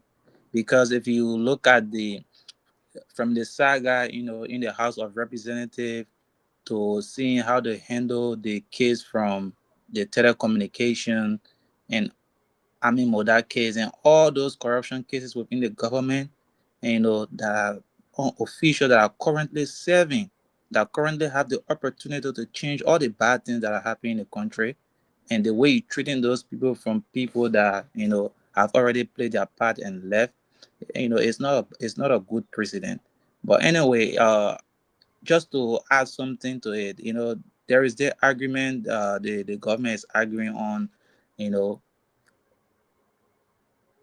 where and how the first lady raised this the money for the foundation. This is not to defend the first lady, but I think if they want to know that, then the first lady is not the one to answer that question, because constitutionally there is no line in the constitution that state the first lady of post is a government post. So where the money come from, if you think it comes from the government, they should look for the entrance it came from. Because as a foundation, like the saying, oh, her husband had a platform to do something. You need a platform. Did she have the platform? No, that was a husband platform. Now she had a platform to become a first lady. you know, we all have good intention to do things, but we don't have the platform to do it. So when a platform reveal itself, you take advantage of it. positive way wherein you could go and lobby outside, like how Chairlady Vicky said it. So if they, at the beginning of the government, I think they used to have some line the budget for her, but they argued in the house, and that was getting rid of. So that tells you that the first lady, because as a president, none of your family member can be appointed in the government. So it's really a difficult things to talk about, and taking into consideration everything, every argument they're making. But I think they are wish hunting, Madam Weir. Yes. And I just actually, oh, go ahead, Vicky. no, no, actually, just for fun facts. I Mhm. just want to add that the only reason you and I and other of us here know that it's a witch hunt because it started with us. It's Yeah, the of course. building. Yeah, it all started with us. So we You already know know. who are the targets. We know Yes, who are the yes, you're targets. right. You're right. As much as we are being open-minded and objective about this situation, but CMC has a history. Our political leader has a history of being witch hunted. You know, It's not and even a history; it's a continuity of something that's still happening. well, that's right. It's a continuity of something that is still happening. As you can recall, just to briefly, and please hop in, inform our audience that they went after our political leader anytime he took a stand for good governance. Okay, now they went after his businesses in Liberia. They call him names. They currently, are saying that I don't that I can't fathom that he's collecting money from his farm tanks that he has. And Mhm. then we saw that also when we went to go build the bridge, doing something humanitarian, completely humanitarian, Bon County. The government came after us, came after CMC, they came after our political leader, and said that we had to present to them uh, a permit of the building. Mhm. Meanwhile, the project in Foya was going on. Nobody brought a presentation of a permit to the Liberian people. So this is the double standard That, that's but I think they were saying, why should the political leader try to help people they are oppressing? If you're intentionally doing something and people come out, because that's exactly what it is. The people are suffering. You're not doing nothing about it. Someone with good intention for the people try to, bring certain level of infrastructure development to connect the people, to connect their towns, their villages, and then you make it complicated. That's because you don't prioritize the betterment of the people. So they were just mad that people they are oppressing, they being the oppressor. That's a freedom fighter is coming to free the people. Yeah. definitely yes, yes. So it's something that I was thinking about, and Mr. Nangwe, who is friend with Cloud Martin, sort of just highlighted that for me. I do remember that Cloud Martin had some challenges with the George Weah government because he was in Yes. charge of LACC, and then they dissolved, I think, his commission Yes. and brought in a new rule or something like that. He was very upset. I do remember him saying that he was going to go after the government, or either the government was going after him. He kind of was, hiding himself in his house, barricading himself in his house. There was all of these things going Yeah. on. So it's almost like if you had such conflict going on with people that are in George, we are government, it's easy to see because Yeah. you had issues with George we are government in the first place, so people can easily blame you. So yeah, I was thinking that was coming He's on. making it too obvious, Doc. I mean, you're right. I mean, we all know Martin. He had a falling out with the weird government, just like you indicated. The details are all on the Facebook. Anybody can go and find it, Google, whatever it is. But it is clear he's Mhm. conflicted. I think he would have come to this position with a lot of professionalism, but he's not. Okay. He's being led by his personal vendetta. It looks to us now that Mhm. he's after this man and his family simply because of what Mhm. happened to him before. Like you indicated, and others have. There are a lot of other cases he could be going after. Why is he not? Sure. Every day you get her, if it's not the all only the people in the former president orbit, You Yeah. know, those are the only people who committed acts of corruption in Liberia. I don't think so. Even Yeah. as we speak, is he going to ask questions about the FOIA project? He should. Yes. He is an integrity institution leader. He should ask questions.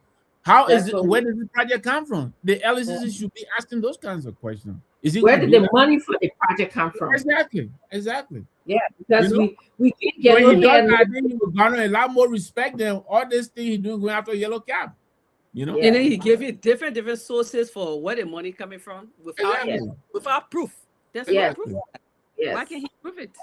yes, and that is definitely a level of corruption there. When the president of the government cannot share with us where $6 to $10 million came from for them to build a peace a conference. Somebody brought up a point where, the president said, "Oh, this FOIA is a conducive environment. It is good. The president from Guinea can drive, but the president just want to Guinea. But did he drive? No. He flew, right?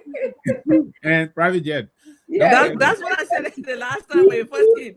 I'm like, these people will still come to the Rabat International Airport. So yes. how close is that? For So they people? we gonna come right, and they will take car and go to FOIA. Okay, we got it. Well, my last question, and then we'll move on to our other topic for the night. I had a host of things that we could talk about, but I saw a clip, and my question to both of you is: Miguel was actually saying that he did not know the first lady was getting $700,000 that was in the budget for her. Now, what do you guys think of that? Make it make sense to me. How can you be Minister of Presidential Affairs and not know that the first lady was in the budget? Is it possible, Mr. Yeah. Locke? And then we'll go to Vicky. That is impossible to make it make sense, Doc. It is almost like my friend Simon Steve Quayle coming to confirmation and saying he doesn't know where the FOIA project, he knows nothing about it. I doubt it. As a matter of fact, I was in Monrovia and in the company of some friends, and they were saying that is precisely why Miguel was thrown under the bus and got sanctioned, because he was so powerful. He knew everything that happened in that mansion. The former president, they said he would be at this resort playing Ludo for days. And Miguel was the person you had to go to if you wanted to get anything done, including his colleagues, cabinet level colleagues who and he were on the same level, but he was their bosses. Mm-hmm. And only because he had all this power, everything went through Nathaniel Miguel. For him to say he had no idea, I find that very, very difficult to make it make sense. Yes. I can. I'm sorry. I'll pass it on to Vicky. But yes. That is beyond me. Yes. So it appears Mr. Fafana, did you want to did you have a thought about this? And then Vicky, actually Vicky's back. Vicky, I was just asking, and something for future Minister of Presidential Affairs should know. Lesson learned here that you should be on top of that budget. But I heard a clip today where Minister Miguel said he did not know that the former first lady was included money, $700,000 about was included in the budget for her. He did not know. So how is that possible? First of all, the title Minister of Presidential Affairs does not know that the first lady, and the meaning of first lady is the president's wife, had a budget. So which affair was he minister of? Good question, Vicky. Which affair? What were you doing? I don't think that's the affair he was minister for. So I don't know why now, people tend to like, okay, this person is getting in trouble, so let me take myself from there. Yeah. Or this person is getting in trouble, so let me cheer them up because they're getting in trouble. You cannot take yourself from there. First of all, it doesn't make sense to take yourself. It's ignorant to take yourself from there because of the position that you were in. You should know that. You should be the first person to know that. You should even bring that information out. That do you guys know that this is happening? And then we'll believe you because you're the only person who can believe because you are Minister of Presidential Affairs. So that it doesn't add up. Yes. That man say he will cry tire, he will talk tire. We You will were not so believe tired. it. You were split tire. You will split, yeah, that's it. You will split tire, we will not believe Tire. that. You're not adding up. Yes. You want to share what your thoughts are, Mr. Fofana? Yes, that politically, Mr. McGill was going somewhere, and that is why I mentioned from the beginning of the conversation that uh, if the government want to fight the office of the first lady, they should go through the government and agency that was working along with the first lady, because that is not an elected office. No, an elected office. She's related to the president, and the president cannot appoint anyone from his immediate family into government, and that is why the president office does not even take salary. So if you're trying to induct the office, you will have to pass through government entities. So that's why McGill is running away from politically. Because if McGill admit to that, then the office of the president will start to answer questions about the first lady office. And the first they don't have no dealing with the president. Will have to go through that government agency. So that is why I'm saying we should know what kind of precedent we want to set as a country. Because if we set that precedent right now to start to wish on first ladies, Katuma Bwaka, who was a second lady issue of the 72nd, we have to go there. We have to go to Nancy Dome, also rest in peace, and every other something. So we should know what kind of precedent we want to set in the country. So that is why McGill is avoiding the question. And politically, yeah, politically, I don't hold in, I don't. I'm not going to beat on his chest we all admit that the government is trying to wish on. So yes, to conclude, that's Mhm. that's why I can say that. Yes. Yeah. Go ahead, Vicky. Go ahead. Go ahead. Go ahead. Vicky, you had a thought. I saw your Just gesture. want to say that it may sound like he said politically he should be maybe he trying to like like he said like run away from that, but logically it doesn't sound right. Morally it doesn't sound right. So I think we should say things that everybody that everyone is used to believing. You cannot say something that people are not used to believing. So with his position again, I think that you should try a different method or something else to say, but it's something that we're not used to hearing because it's not it's sometimes this is why when people lie, some of us get mad. When you lie to somebody that know what you're lying about, it makes the person feel that, oh, what you taking me for? Yeah. That's what makes exactly. That's what makes lies hurt. Like why you actually taking me for? How will you say this? It could be that he's doing that. Ishmael, I agree with you, but that kind of excuse is not it's not logical. It's not moral to say that. It sounds odd or off to actually say that. I don't think we are used to listening to something like that. Even if it's propaganda. And I Yes. just want to Yeah, add to that. But you should be right, but that's what I want to say. yeah. I mean, you're absolutely right, because we all know that the president was getting money from the government, and if the government is not admitting to that, the government can go back to the constitution that when I say the government, I mean the we administration, that they should.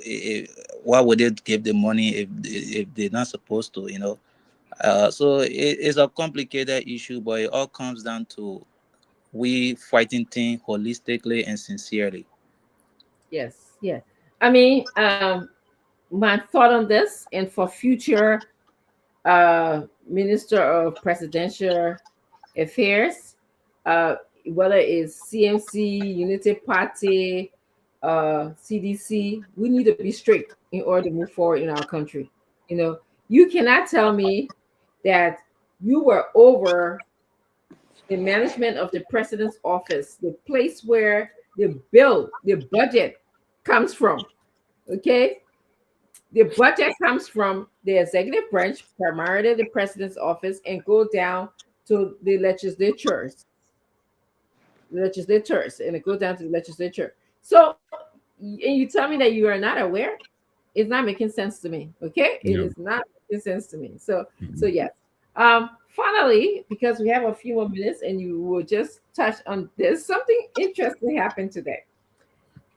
And of course, I wanted us to talk about other things, but we'll have time to talk about things. Something interesting happened today. While the representatives in the House were, deliberating, LEC went. And they were deliberating in the dark. Okay.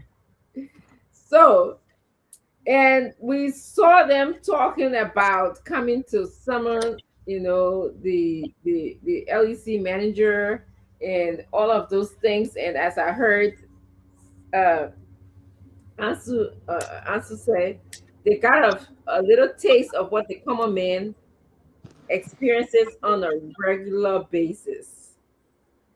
I mean, this is, for heaven's sake, our Capitol building.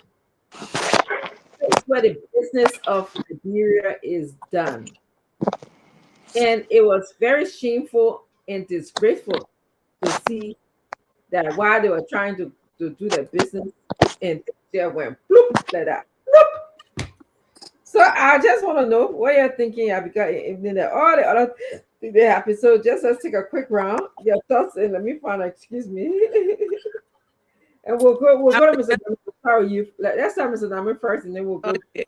You know that in Liberia they say the carpenter can never have door to their house. I mean, Yes, yes. Did I get this good clothes for that set? exactly. That dress I had always crazy looking. I saw this clip and I was wondering, just like you said, these people, $51 million is going into that house. I don't think they have a standby generator. But if they are even supporting the sectors LEC enough, would they have a need for a standby generator? I don't know. But I hope this brought home. But I think this is not the first time. I think this has happened before. They were in session a couple of months back. Yes, And the current went, they yelled around, and the current came back, they forgot about it, they moved on. And today yes, again, yes, they got reminded again, but it's a state of affairs in our country, there is nothing that we take seriously. These are our lawmakers, they're the one who have the purse string, they appropriate the money, they manage the budget, and yet today, and I understand because this $200 million is at stake with Assalamualaikum. They were arguing that they should proceed in the dark, in the mm, heat. And they yes. go to session with the best of African suits on, right? They all buttoned up. So they were sweating. It was I saw But one yeah, time. I don't know. I don't know what lesson they're going to take from this, but look, I'll quickly pass it on. I said this was years ago, but I was saying to somewhere, I saw Councilor Sherman Vanisham. Vanisham is one of the wealthiest people in the country. You're When right. he fell ill in the house, he Yes, had been in the legislature for a while. There is no gunning, there is no wheelchair, there's no first aid station in that building. They were carrying that man hand to hand from that place in the car. You yes, understand me? And how do we allow this to happen? yes, How? Did you yes, go in there? I mean, I don't know about now, but when I was visiting when I was in school, you go there, there's not a nurse inside, there's no first aid station. mm, You fall ill over there. How do they do that? Every major institution of that nature, you have a whole nursing station, yes, where they can render. So yeah, I don't think they appropriate the money. Of course, they give themselves constituency visit, they all this, they give themselves all of this, but then thinking about where they work, you yes, know. And yes, and and so if they cannot do that and take care of themselves, it really explains why most of the problem we're faced with, because they're not there seems to be no attention being paid to what really matters. mhm, So yeah, I will pass it on, but apparently, right now the immediate problem is the asylum adult, which was captured in the budget, because or else there'll be a budget short for yes, 200 million that they gotta go. So yes, They But haven't talked such about is that. our legislature. Yeah, and you raised a excellent point in having recollecting the whole Fannie Sherman story. You know, he had a brain injury, and he had to again. This is what is some of the things that we would learn from our country. He had to be taken out of the country to receive. Vitally, yes. Yes. Yeah, he had to be airlifted, right? If I'm not mistaken, to receive services. So this is a lawmaker who fell sick and had to leave the country, and couple he's not there any longer. But a couple of years later, we still have the same electricity, healthcare problems, hygiene problem. I don't know what the bathroom situation is. I know one point they used to carry water. I saw gallons of water at one point. You know, internet problem. Telephone problem. Whatever. Okay, but we know that these people make significant salaries. They take home anywhere between $10,000 to $12,000 at the end, plus additional bonuses and benefits. They're one of the few people that I know can go to the banks because the bank know that their money is coming regularly and take loan. Okay, so if the bank knows that your money is coming regularly, you can then take loan because the bank knows that you'll get the money back, and they have good cards every 3 years. I don't know. I have not had a job like that. Nor do I think I want a job like that. But Mr. For fun, I want to come to you. What are you thinking about this whole house not having electricity problem in the midst of conversation? The legislature going, you like, boop. Yeah, it just amplified the saying that says Liberia got a long way to go. Everything about the country is just like many, many money will get the rabbit back. So you say if they say we gonna have plan A, B, C, and D, you say we got that. We just be going any, mini, Yeah, money, more. because everything keeps talk about this, maybe it's just that way, and it takes courage, to see people like you guys, always on trying to talk about it, because we just talking, but no action is being taken by the government or by people in charge. So it just keep amplifying that yes, indeed, we have a long way to go, because if you can remember, we have the conversation on climate change, and Yes. I mentioned to you that government are always aware of this situation. That is why LEC was able to take precaution, so to feed the hydro from that experience. So Mhm. now we have started to experience less rainfall. Yes. We are going to experience what the legislature experienced today, and that is the whole of Liberia going to experience that. Now, the real issue is, when we were enjoying the rainfall, what actions or what did we plan to do after the Our rainfall? plan A, B, and C. Right. So that is why I'm saying we eat many, many money bowl, because we never we didn't pay attention to that. All we can be saying is, at least we got current for now, at least this for now, at least this for now. Okay, after for now, what do we depend on? So Yes. it's hard for the country. I don't even have nothing to say, because it will circle by around the same thing we said last week. And it keeps circling. So we have a long way to go. That's all I can say. Thank you. We have a few more minutes, Vicky. I'm going to come to you. So, in this world where we have several options of electricity, there's solar panels, okay? There's windmill. There's the traditional electricity where he mentioned now, I think they call it in the shedding period where the water is low. So, the whole Johnsonville, I saw they don't even have electricity. I see people making announcements on Facebook that LC should tell them how long they're going to be going, when they're going to be going. Do you think that it is appropriate for our House of Representative, the place where we make laws, should be talking, deliberating on significant issues, and all of a sudden the legislature just go like, the just go like, I just and Everybody, the whole world is watching us The because whole social yes. I would start with saying it's embarrassing. It was embarrassing Yeah, it happened at the right time in the right place. I would say that. And I'm only saying that because I'm saying this because I feel that they would learn from it.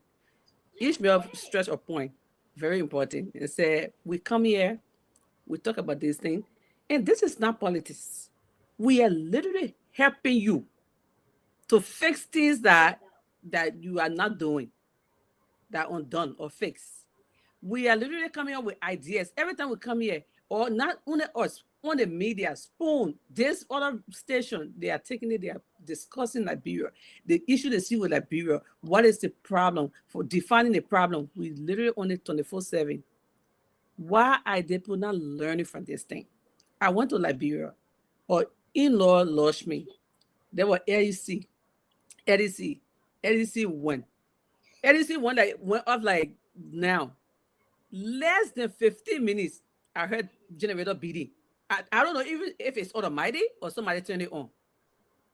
For a whole house, House of Representative don't have that plan where in case LEC goes, that is sad. And the issue about somebody getting sick in their whole Capitol building, they should have nurses on guard. They should have nurses on guard. Even people that are just, the new lawmakers, when they go in that house, there should be some kind of in-service showing them the map in case something happens, what to run for water, what to run for first aid kits, what to run for something to do CPR or something, or how to get fast to get outside, doing those drills. That maybe in case of fire, the drills and all the things. All these things need to be set in place. Can you imagine we don't even have nurses on guard? That is dangerous. In case something happens, who's going to put hand in your chest and do on compression? You're on your own. Nothing set in place. You're on your Just own. go over there and make not. They were good. The current went on them. If that was an appropriate place, but are they going to learn from that? Is the good question that Ishmael stress. Yes. So we have about 5 minutes to close, so all of us can do our closing. There are topics that we didn't cover, and I hope that we can incorporate that into our closing. For example, they are pushing with this port decentralization bill in our country. We have 4 ports in our country: Monrovia, Maryland, Sano, and Buchanan. Okay, and they are saying that they want all of these ports to be separate. And at this moment, they seem to be operated by NPA. From what we heard, if you're making money in Buchanan, your money go to Monrovia. Everything going to Monrovia. So they want to separate the situation. But interestingly, they appointed Milton TAJ to be the port manager for, is it Greenfield, right? If I'm thinking correctly, it's Greenfield. And a lot of people are alarmed about it because they're saying, we tired hearing the same old people. Get young people like Ishmael there. We tired. They are questioning, what is this their experience? And is it the president is just only putting his people there, or his old did I use that word? I'm sorry. Because I'm old. I'm old too. I'm allowed to use that word, Ishmael. Okay. But anyway, let's move the group. That's the story. The second story was, I'm sure you guys got to watch Henry Costa's podcast today. He said there's fire in Soweto. That's what he was letting us know. Fire is in Soweto. The people who reportedly stood by the president, like in the name of Senator Dillon, the pro tem Yumley, and he is saying that these people are not there from the beginning, and there's a reason they have ulterior motive. So in your closing, I just want you to talk and just add what I just told you as quickly as you can. And Leo, thank you. The right word is recycle politician. Leo is pretty busy tonight. Yes, Leo busy keeping us straight. Recycle politician, okay? That's the people. And lastly, and we'll be done. Lastly, I just want everyone to know that I believe when we come here, we are trying to question and educate the government, but more so speaking to the Liberian people. My objective of being here is to increase the awareness and the mindset of the Liberian people so that when they're thinking about voting and electing someone, they should have consider all of these things that we talk about here. So I'm gonna stop and let's start with you, Vicky. Do your closing, Mr. Fofana, and then Mr. Nam will be the last. Well, I'm not going to speak to what Costa, he podcast because I that's Costa again. So I don't know. People always think he might be saying the truth, and I could hear some facts in that, but because whenever he says something, people think it's retaliation. So I'm not going to. Maybe next time when we come back, I'm going to address that. But I see. I just want to I'm say, sorry, Vicky. Dylan's response was Custer is a kid. He fall down, get up, fall down, get up, fall down, get up. He's a fall down, get up kid. So, so I just wanted to say. right. So yeah, I just want to say thanks to you all again. I came in late, but make sure we're here tomorrow again. For those of you watching, oh my God, Leo, you on fire tonight. Share the show. Share the show. Come again, please. Come every day. Come and engage. And you need to come on sometimes too. Come Yeah. on. Let's talk this together, okay? Yeah. Tomorrow, get prepared. We can send you the link. You can join us. It's always Leo, speaking. Leo is a member of the PSCMC chapter. Yeah, so but Leo says that he's not CMC because he's Leo with CMC. You CMC, you CMC, you gotta come on the show so we can so talk yes, like here. yes, Yeah. yes. So you all are watching. Thank you. Share the show. We here every day, Monday through Friday. Join except Wednesday. Are we still here Wednesday? Okay. Yes, That new no. year. Yes, yeah, but we're here Monday, Tuesday, Thursday, and Friday. So join the show. Share the show. Come watch the show. Share it. Thank you for watching so much. We appreciate your comment. We don't have enough time to kind of respond to all of your comments, but they're all beautiful comments. We don't discriminate here. Whether you say something bad about CMC, we still tell you thank you. Thank you again. That's what I will close with. Appreciate it. Thank Yeah. Yes. Mr. Fofana, can you do your closing? Yeah, thank you very much, Dag. I'll be real quick and at least have 30 seconds on all of those things he touched on. So first I will talk about the decentralization of the port. I think that's a good idea because I'm a believer in decentralizing everything in that country. The country is too small for everything to base in Moravia. Right now you got Moravia overpopulated, wherein you got some beautiful lands in those other counties that could be beautified, starting from Magibi to Ganta, all those places. So yes, I think that's a good idea if the government can achieve that. Also, something serious about that is people that they are going to be trusted to run those agency. Like you mentioned, recycling the same people is not the solution. You got a better agenda, but putting people ahead of it is a serious thing because they're the one going to run it. So overall, I think it's a good idea. Decentralization is good for Liberia. Um, the second issue on the you know, there are few people in Liberian politics that I forbid myself from listening to or even following because I think they are not good for the country. They are bad influence in our political space. Costa is one of those people. Dylan is one, and Prophet Key is one.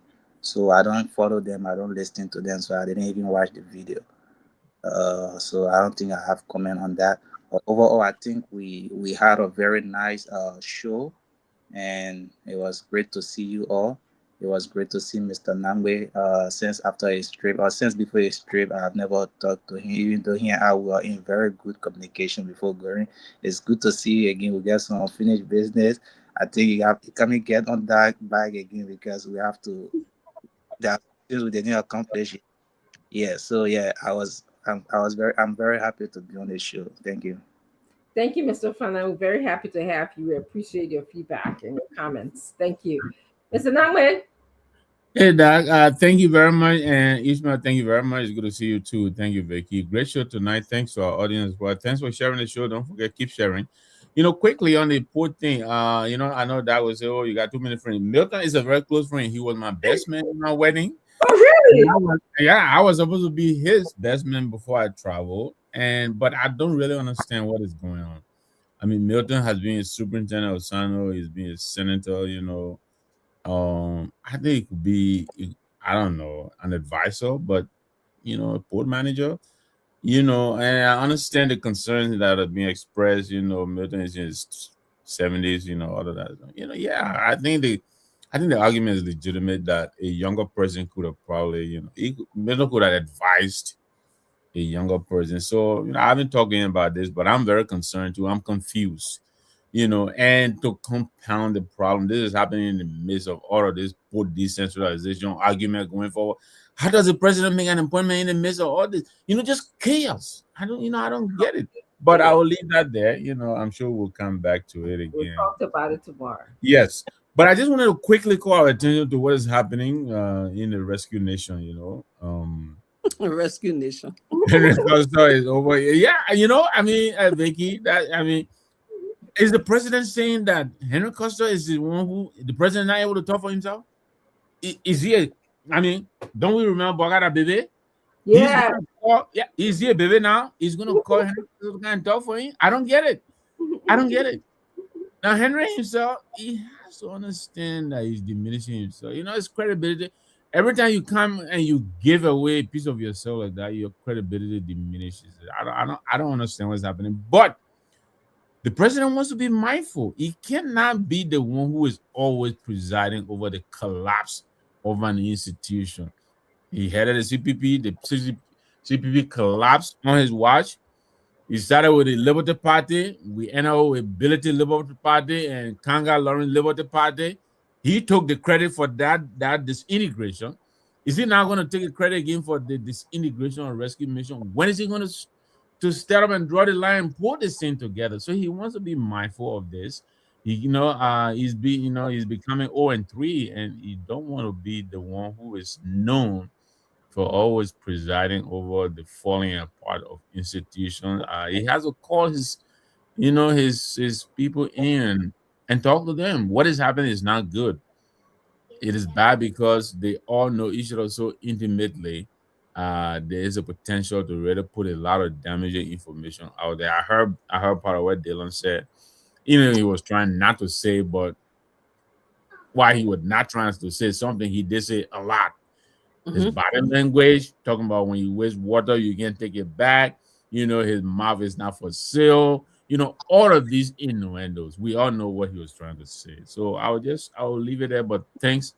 Great show. I hope they will find a way to button things up and tie this up. Thank you very much. It's been great hanging with you all.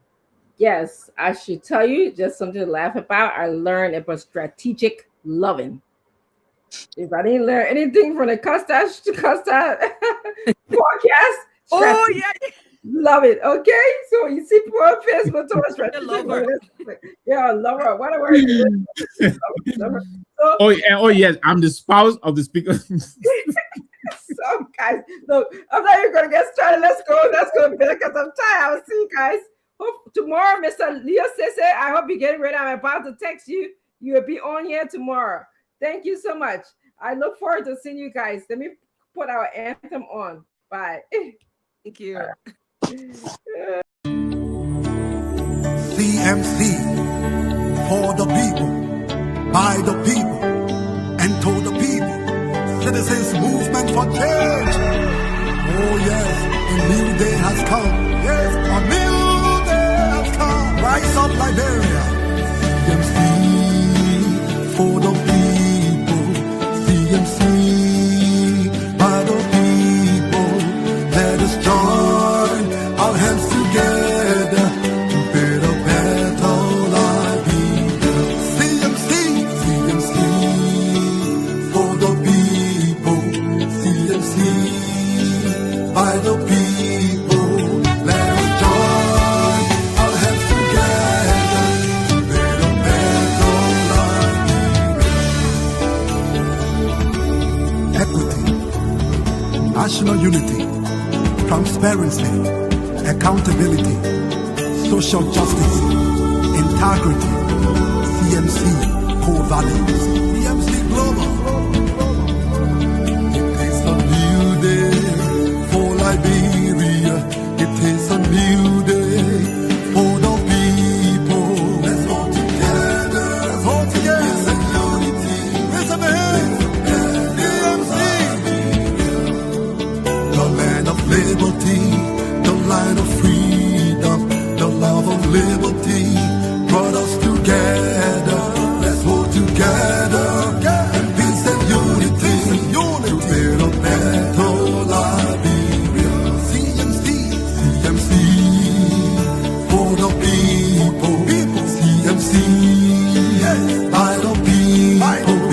hold together in peace and unity to build a better life. CMC, yes, for the people, CMC, yes, by the people, let's hold together in peace and unity to build a better life. CMC, yes, yes, yes, the time has come.